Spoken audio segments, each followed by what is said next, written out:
اعوذ باللہ السمیع العلیم من الشیطان الرجیم بسم اللہ الرحمن الرحیم الحمدللہ رب العالمین الصلاۃ والسلام علی سید الانبیاء والمرسلین سیدنا و نبینا و شفیعنا ابوالقاسم محمد وآلہ الطیبین الطاہرین المعصومین المظلومین۔ حدیث رسالت ہے کہ میرے اہل بیت کی مثال ایسی ہے جیسے کشتی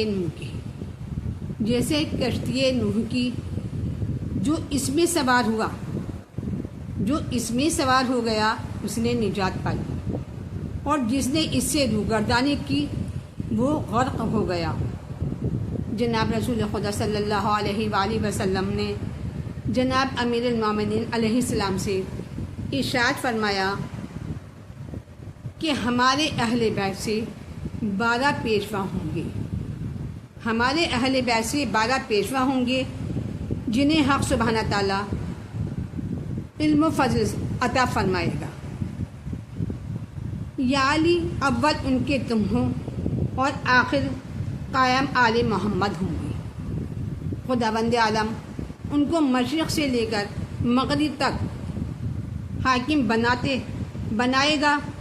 یہ 12 پیشوا میرے 12 خلیفہ ہوں گے اور میری امت پر حجت خدا ہوں گے۔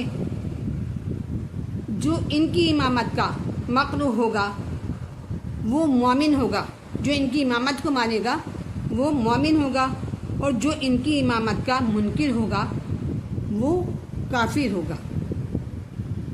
ایک مرتبہ جب حضرت موسیٰ علیہ السلام نے چاہا کہ اپنی امت سے رسالت محمد اور امامت علی و سائر ائمہ ہدیٰ کا اقرار لیں، اس وقت ان کی امت نے کہا ہم جب تک ایمان نہیں لائیں گے جب تک خدا ہماری آنکھوں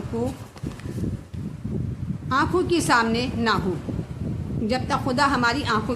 نہ ہو، اور ہم سے خود ارشاد فرمائے وہ کہ اس روگردانی اور سرتابی کے سبب بجلی نے ان کو جلا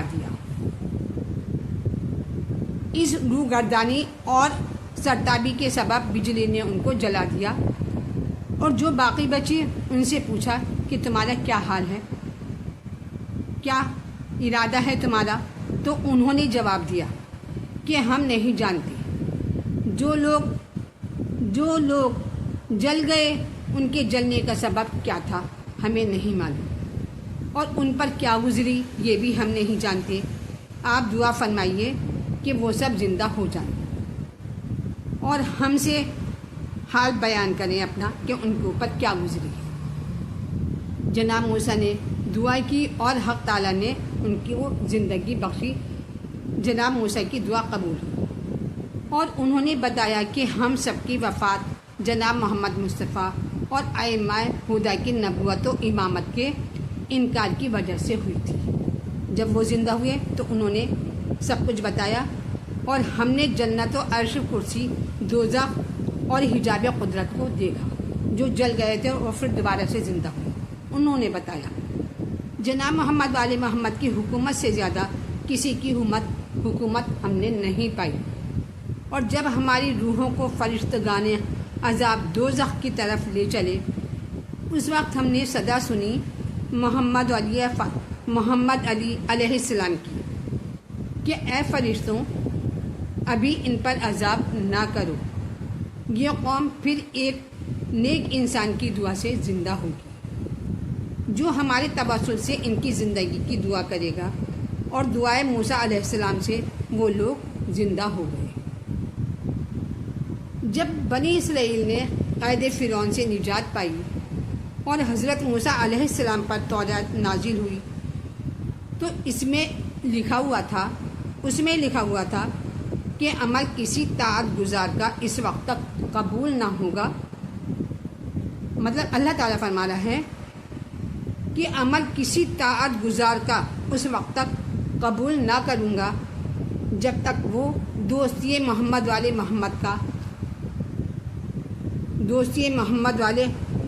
کا اقرار نہ کر لے۔ اور جب فرعون اور ان کے اصحاب فرعون نے حکم موسیٰ نہ سنا، فرعون نے اور ان کے اصحاب نے حکم موسیٰ نہ سنا اور سرکشی کرتے رہے۔ تو حکم خدا ہوا کہ اے جبرائیل، ایک پہاڑ برابر قیام گاہ موسیٰ کے کوہ فلسطین سے اٹھا کر لے جاؤ، اور ان منکرین سے کہو، جو منکر ہیں ان سے کہو کہ ایمان لاؤ، ورنہ یہ پہاڑ جو ہے یہ تمہارے سر پر گرے گا اور تم ہلاک ہو جاؤ گی۔ قوم بنی اسرائیل نے جب عذاب کو دیکھا تو فریاد و فغاں کرنے لگے اور کہا کہ اے موسیٰ، اب ہم کیا کریں بتائیے۔ تو آپ نے فرمایا اللہ کی وحدانیت کا اقرار کرو، روایت محمد والے محمد اختیار کرو۔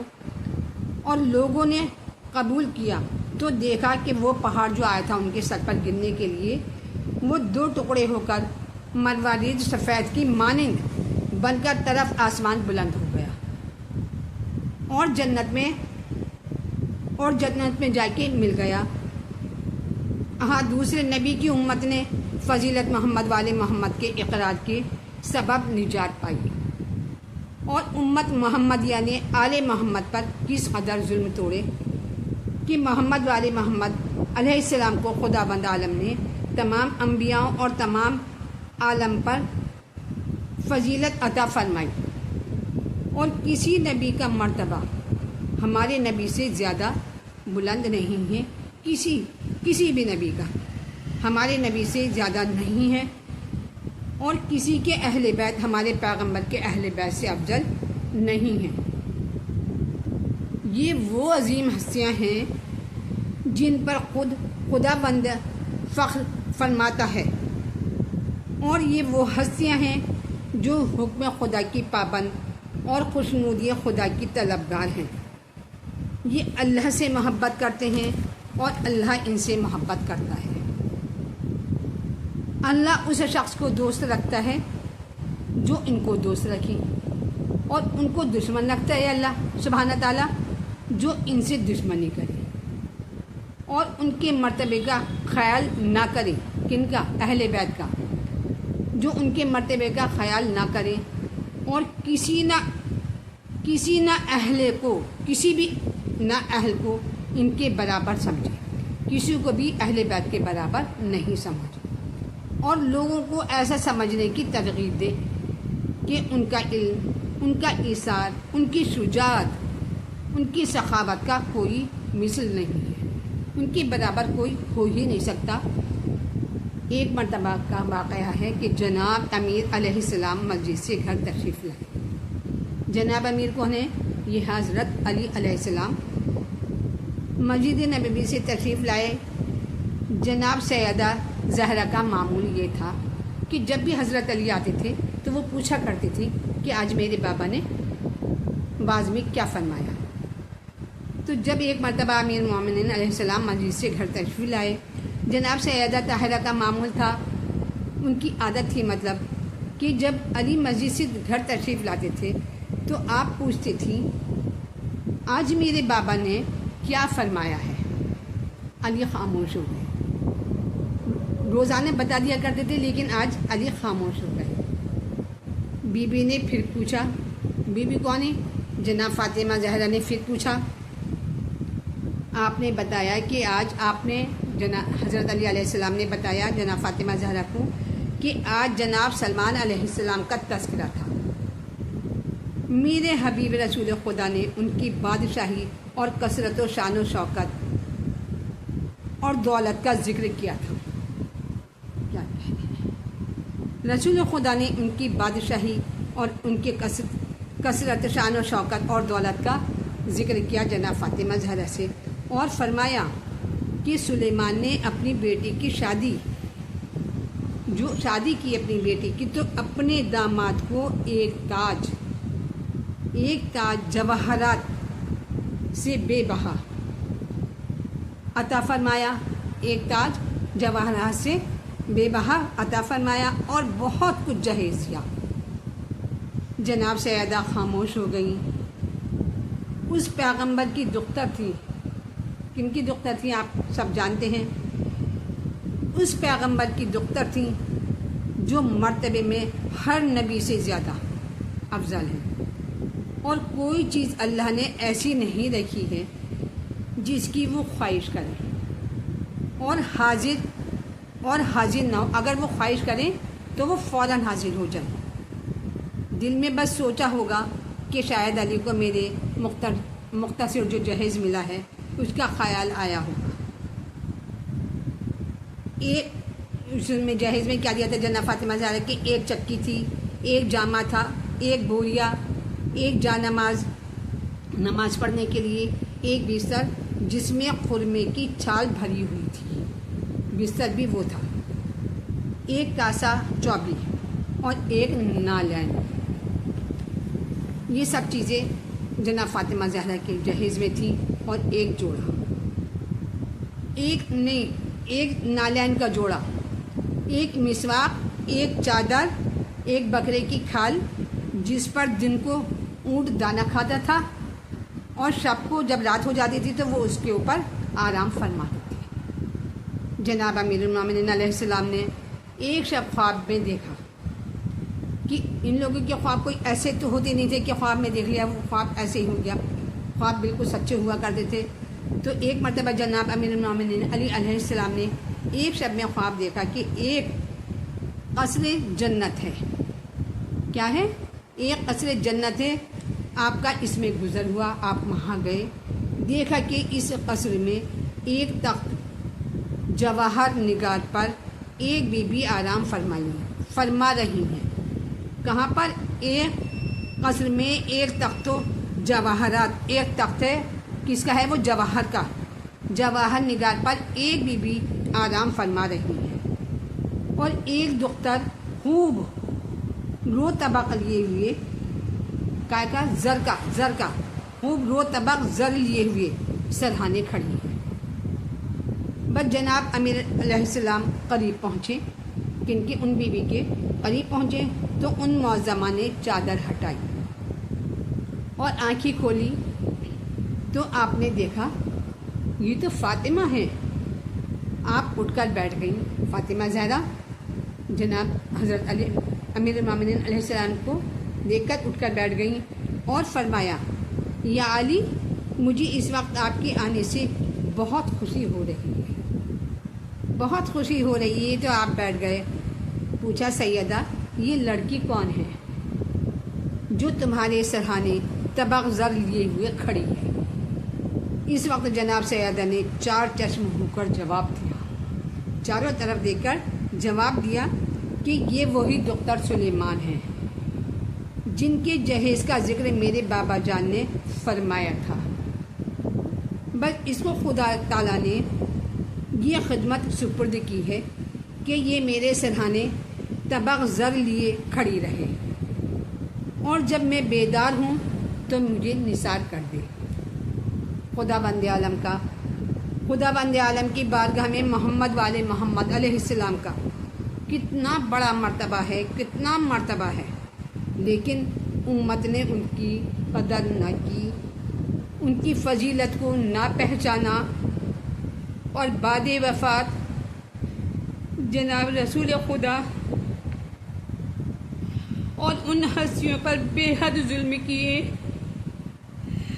یہی سیدہ بابا کی بات، یہی سیدہ ہیں جو بابا کے بعد مظالم کا نشانہ بنی. امت نے ان کا خیال نہ کیا اور باغ فدق چھین لیا. دروازے پر لکڑیاں جمع کر کے آگ لگا دی. جلتا دروازہ پہلو پر گرا اور شکم مبارک میں محسن کا حمل ضائع ہو گیا. بابا کے رونے پر پابندی تھی. جناب فاطمہ زہرا کو اپنے بابا کے رونے پر پابندی تھی. اہل مدینہ کہتے تھے کہ اے ابو الحسن، فاطمہ سے کہیں کہ دن کو روئیں یا رات کو، بس ان کے رونے سے ہمارا کاروبار میں خلل پڑتا ہے۔ جب جناب سیدہ نے سنا، ارے بہت روئیں اور کہا، ارے یا علی، میں جن کو روتی ہوں وہ ان کا بھی تو نبی ہے، میں جن کو روتی ہوں وہ ان کا بھی تو نبی ہے۔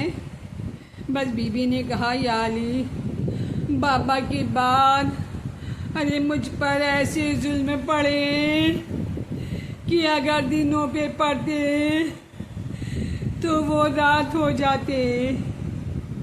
امیر المومنین نے بقیہ میں ایک حجرہ بنا دیا اور جناب سیدہ وہاں جا کر ارے گریا کرتی تھی اور بابا کے پاس جا کے رویا کرتی تھی۔ بے شک بی بی آپ پر بے حد ظلم ہوئے، مگر میدان کربلا میں آئیے، ارے دیکھیے زینب پر کیا گزری، زینب پر کیا مصیبت گزر رہی ہے کہ رونے کی اجازت تک نہیں، ارے ہاتھ پسے گردن بندھے ہیں، 72 کی سوگوار، ارے کہاں جائے اور کس طرح صبر کرے۔ شہادت جناب امام حسین علیہ السلام کے بعد اگر لعین خیموں کی طرف آئے، شہادت جناب امام حسین علیہ السلام کے بعد ارے لعین خیموں کی طرف آئے اور بجائے 72 شہیدوں کا پرسہ دینے کے خیموں میں آگ لگا دی، ارے بیبیاں ایک خیمے سے دوسرے خیمے کی طرف جاتی ہیں اور ایک خیمے سے دوسرے خیمے کی طرف جاتی ہیں، اور جب وہ بھی جلنے لگتا ہے تو پریشان ہو کر ارے ادھر ادھر پھرتی ہیں۔ کیا کریں، کیسا وقت جناب زینب پر ہے، ارے بڑی مشکل سے خیمے کی طرف پہنچی۔ یہاں بیمار کربلا سید سجاد غش میں تھے۔ آپ نے سید سجاد کو اٹھایا، بیٹا اٹھو، بیٹا اٹھو، خیمے جل رہے ہیں، اب تم امام زمانہ ہو، ارے حکم دو کہ ہم کیا کریں، ہم جل کر مر جائیں یا باہر نکل جائیں۔ بس آپ نے فرمایا، ارے پھپھی اماں، جو زندہ ہیں سب کو باہر نکالیے اور جان بچائیے۔ آپ نے سب کو باہر نکالا، آگ کے شعلے دھواں دھواں ہو رہے ہیں اور دھواں اور ہوا سے کچھ نظر نہیں آتا۔ کربلا کا راوی کہتا ہے، کربلا کا راوی حمید بن مسلم کہتا ہے کہ میں نے دیکھا ارے ایک بی بی بار بار ایک خیمے کی طرف جاتی ہے۔ میں نے کہا، بی بی آپ کی کون سی ایسی قیمتی چیز کھو گئی ہے، ایسی کون سی قیمتی چیز جلتے ہوئے خیموں میں آپ دیکھ رہی ہیں جس کے لیے آپ اس قدر کوشش فرما رہی ہیں؟ فرمایا، میرا بیمار بھتیجا ہے۔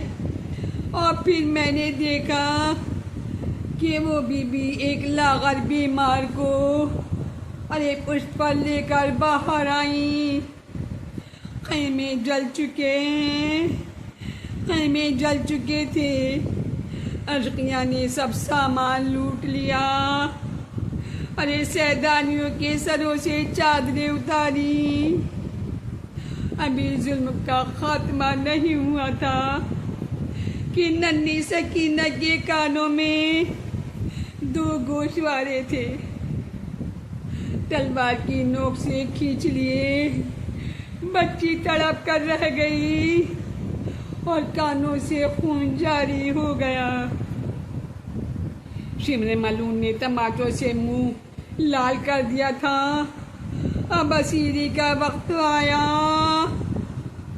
اور ایک وزنی خاردار توق بیمار کے گلے میں ڈال دیا، پیروں میں بھاری بیڑیاں اور ہاتھوں میں ہتھکڑیاں پہنا دیں۔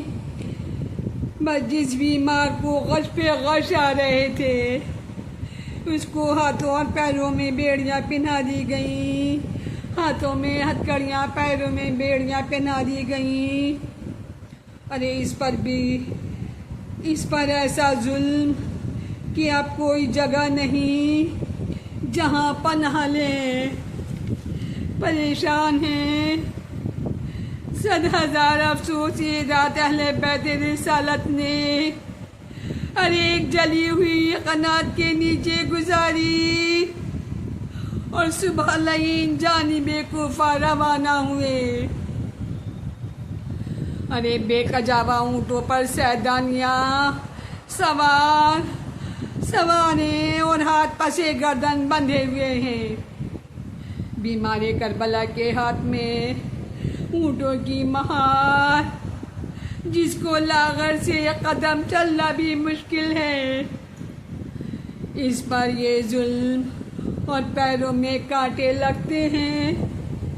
اگر قدم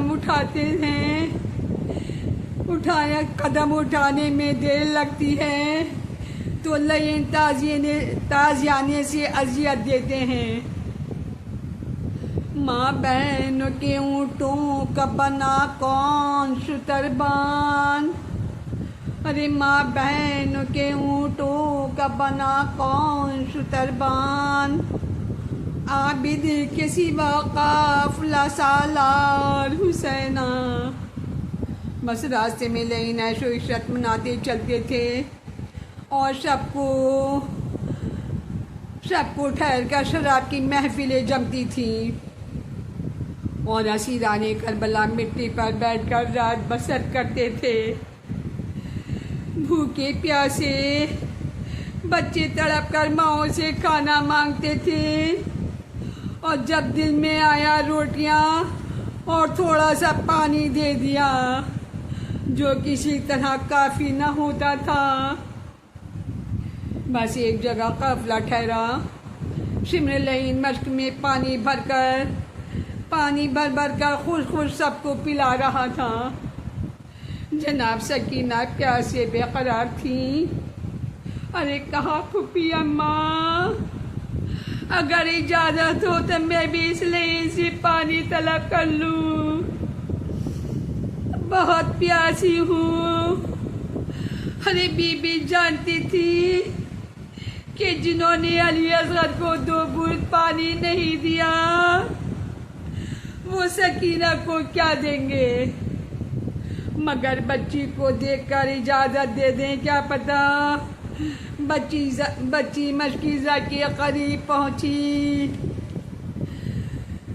ظالم نے دیکھا اور دوسری طرف پانی پلانے لگا۔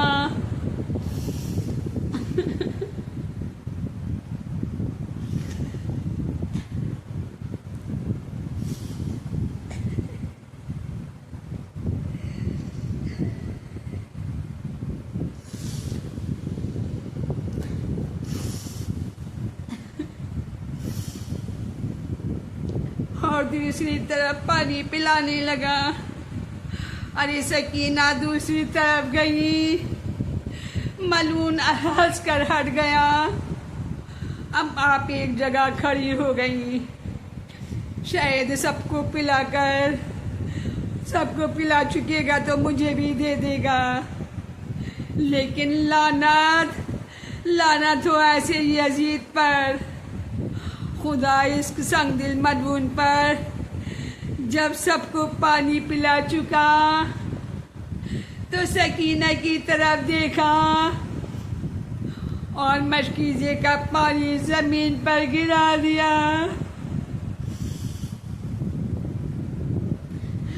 بچی کا کلیجہ پیاس سے جل رہا تھا اور سکینہ کا پانی زمین اور مشکیزے کا پانی زمین پر گرا دیا۔ بچی کا کلیجہ پیاس سے جل رہا تھا، گرتے ہوئے پانی پر گر پڑی۔ ارے جو پانی گرا ہوا تھا اس پانی پر گر پڑی اور غش کھا گئی۔ جناب زینب نے دوڑ کر بچی کو اٹھایا۔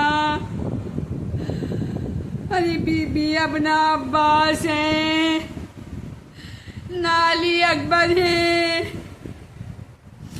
میری جان صبر کرو، سکینہ کو سمجھاتی ہے۔ آہا، یہ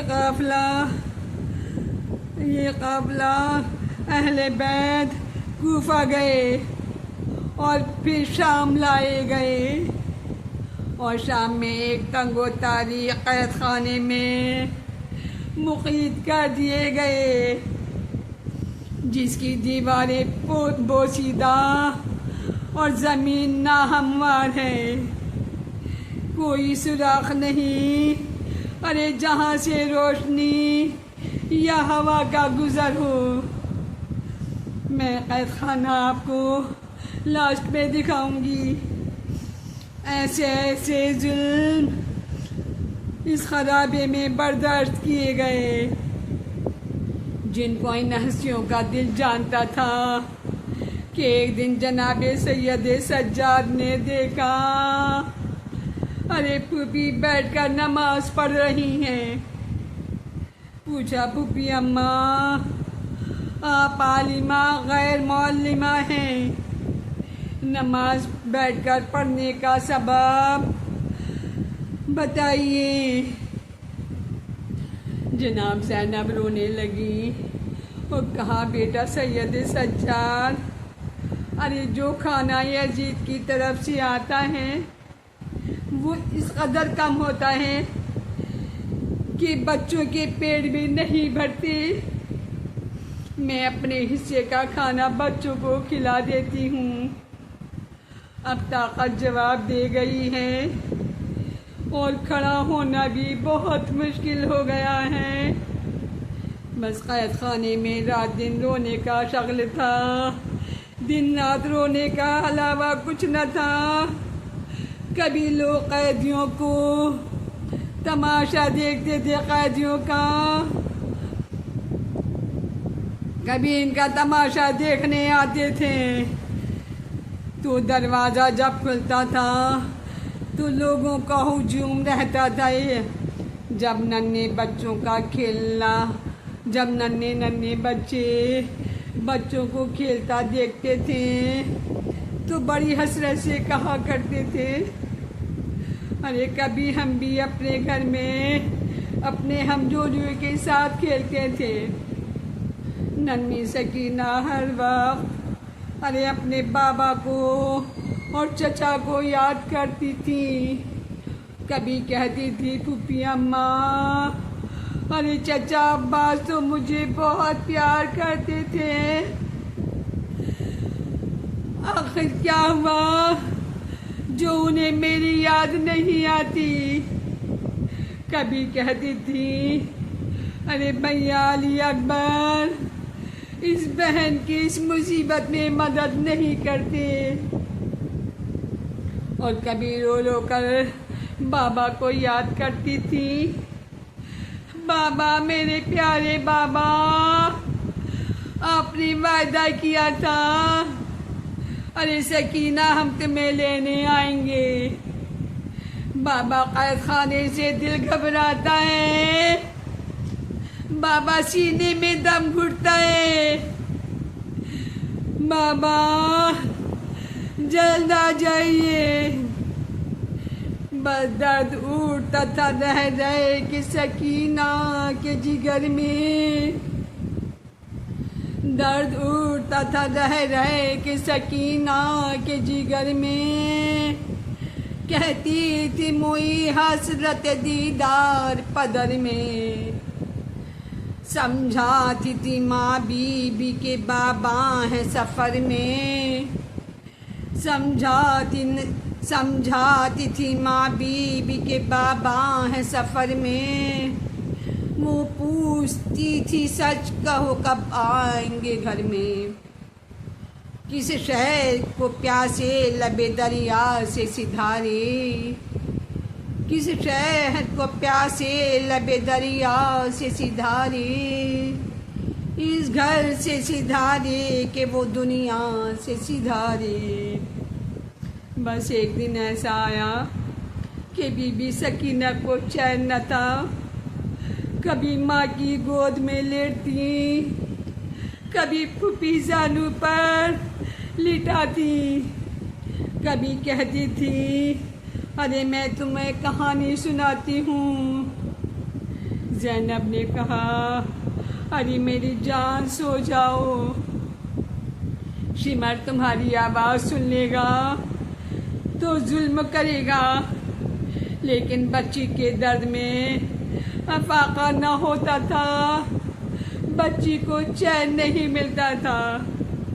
ناگا در زندان کھلا اور شمر ملون داخل ہوا، کہنے لگا ارے اس لڑکی کے رونے سے حشر برپا ہے، میں اس کو اعلیٰ کوٹری میں قید کر دوں گا، جہاں سے اس کی آواز بھی نہیں آئے گی۔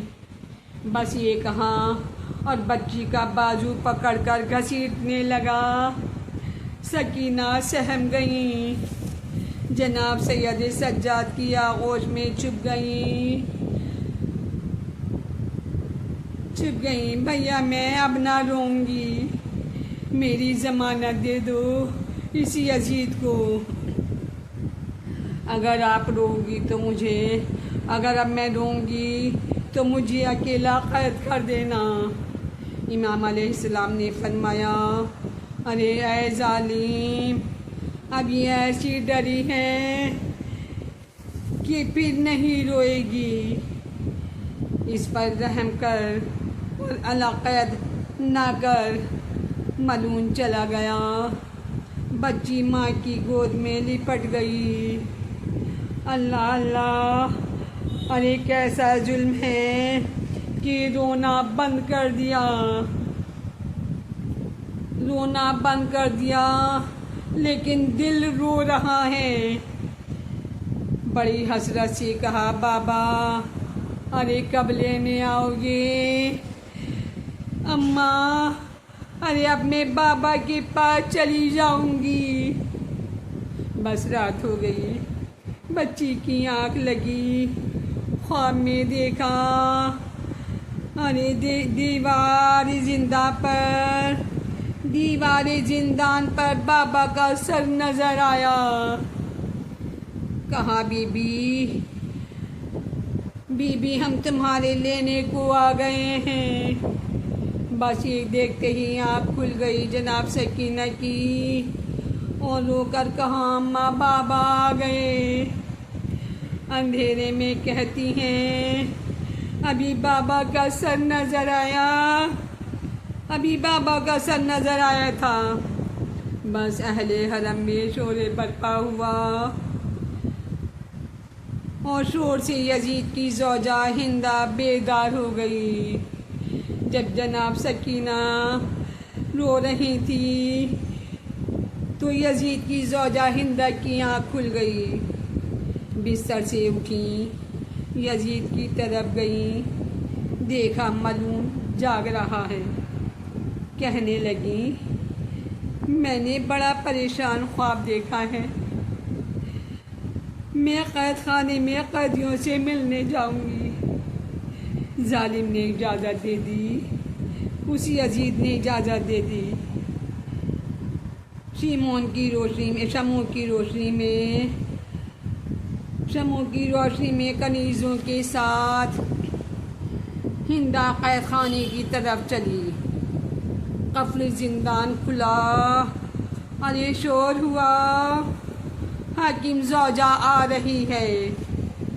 جناب زینب پریشان ہو گئیں، کہتی تھیں بیٹا سجاد، ارے کہاں جاؤں؟ ہندا ہمارے گھر کی کنیز، ہندا ہمارے گھر کی کنیز آج ہماری حاکم ہے اور ہم اسیر ہیں۔ ہندا روتی اور پریشان حال داخل ہوئی، دیکھا سب خاموش ہیں۔ ارے جناب زینب کے قریب جا کر بیٹھ گئیں اور پوچھا، ارے بی بی کس شہر کی رہنے والے ہو؟ بی بی کس شہر کے رہنے والے ہو؟ جب تم حسین کہہ کے روتے ہو تو میرا کلیجہ پھٹ جاتا ہے۔ ارے میرا بھی ایک آقا بی بی فاطمہ کا لخت جگر ارے مدینہ میں رہتا تھا۔ مجھے وسواس آتا ہے کہ خدا میرے حسین کی خیر رکھے۔ آپ کا میرے حسین سے تو کوئی تعلق نہیں ہے۔ جناب زینب نے فرمایا، ارے تو پوچھتی ہے بادشاہ مشرقین ہے، تو پوچھتی ہے یاد شہ مشرقین کو، میں رو رہی ہوں بے کس و تنہا حسین کو۔ بس ہندا نے آواز سن کر کہا، بی بی آپ کی آواز میری شہزادی زینب سے ملتی ہے، خدا کے لیے مجھے بتاؤ تم کون ہو؟ بس جناب سکینہ کو گود میں اٹھایا، چاند کا ٹکڑا نظر آیا۔ بی بی کوئی خواہش ہو تو بیان کرو، بس یہ کنیز ضرور پوری کرے گی۔ بچی نے کہا، مجھے بابا سے ملا دیجیے، اور بچی اس درد سے روئی کہ زندان کانپنے لگا۔ ہندا نے کہا، ارے کوئی جاؤ اور محل سے وہ سر لے کر آؤ جو حاکم نے خزانے میں رکھا ہے۔ میری سمجھ میں نہیں آتا کہ میں کیا کروں، کیسے پتہ لگاؤں کہ جناب زینب نے کہا، ہندا ہم تیری سرحد میں لٹ گئے، ارے میں زینب ہوں،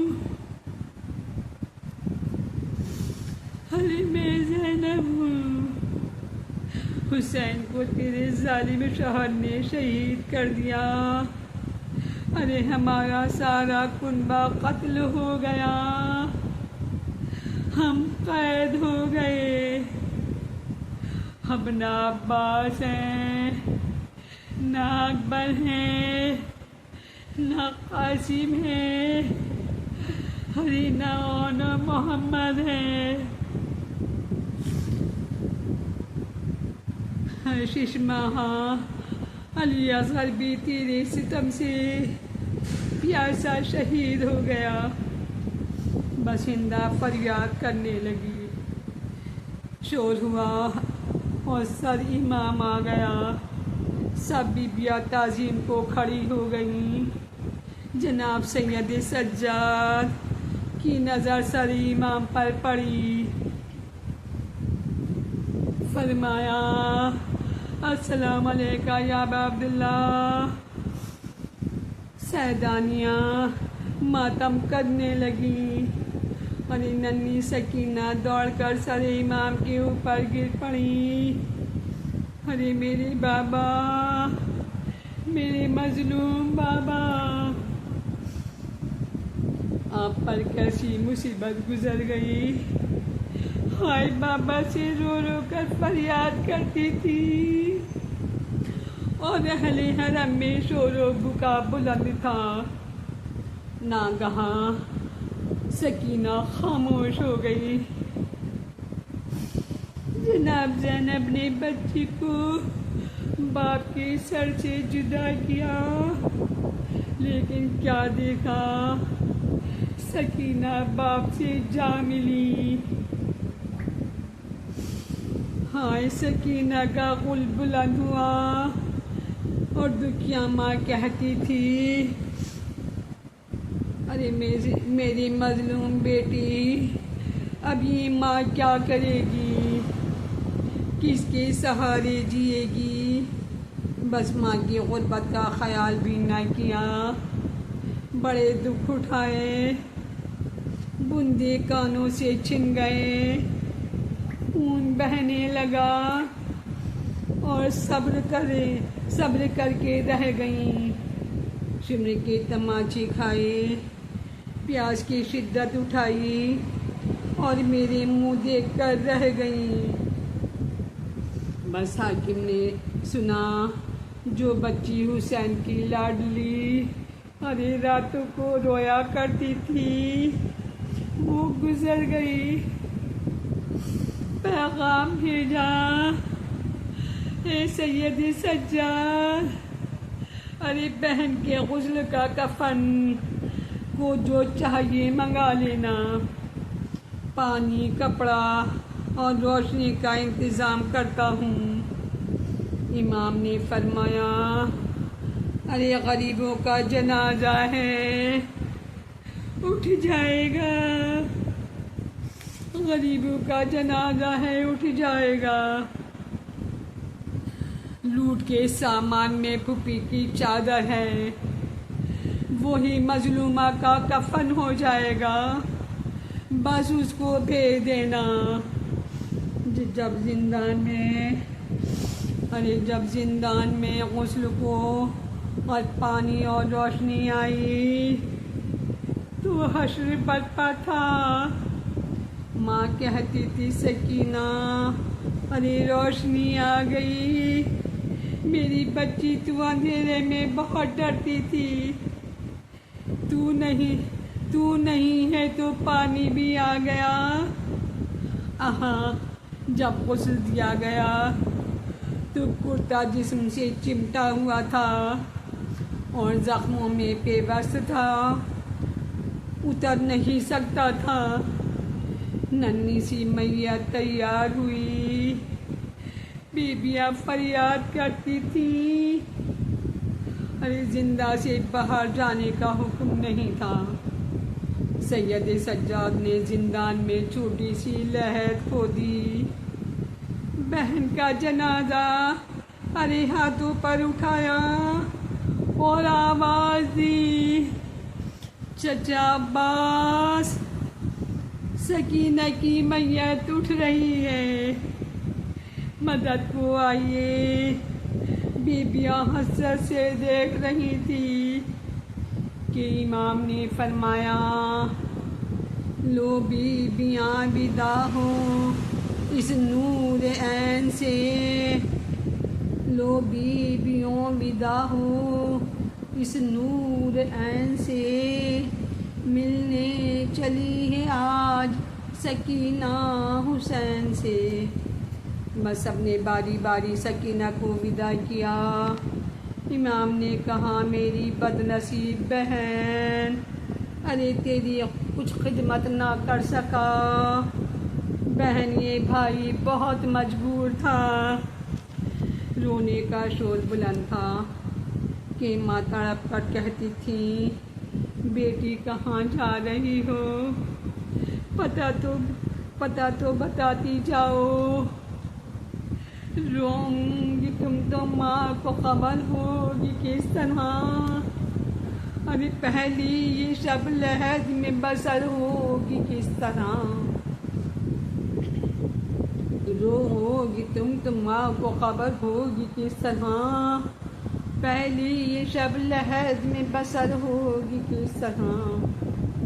جب جنازہ قبر میں رکھنے لگے تو دو ہاتھ نمودار ہوئے، آواز حسین آئی، آواز حسین آئی، ارے میری نور نظر کو میرے ہاتھوں پر دے دو۔